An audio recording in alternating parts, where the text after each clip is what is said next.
pagkadapa ni Atisha Manalo nakatulong para tanghaling Miss Universe Philippines 2025. Alright! Kung di pa po kayo nakapalo, follow and share lang po para sa news update. Salamat! Nakatulong ng bonggang-bongga kay Atisa Manalo ang kanyang pagkadapa sa Grand Coronation ng Miss Universe Philippines 2025 para maiuwi ang pinakamaasam na titulo at korona.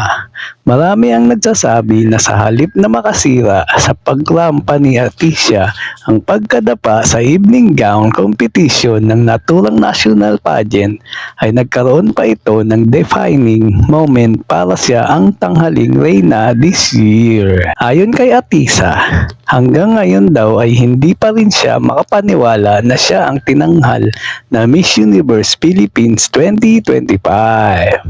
I'm very happy but I'm also overwhelmed. Parang hindi na nagsisink in masyado sa akin finally. I'm so happy. Thank you for all the support and love.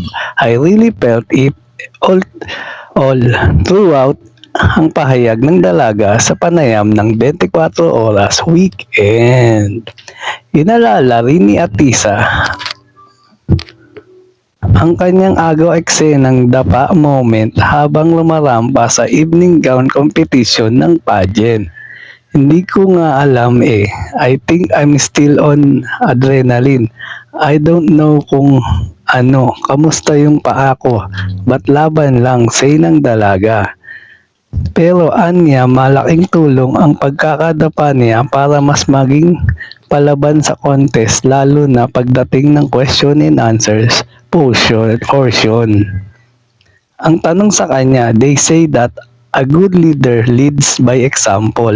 Tell us one event in your life when you led by example and the impact it made. I fell a while ago on stage.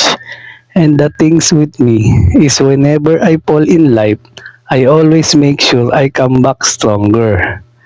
Last year, I was here on the stage and for the second time this year, I'm here putting everything on the stage to be Miss Universe Philippines.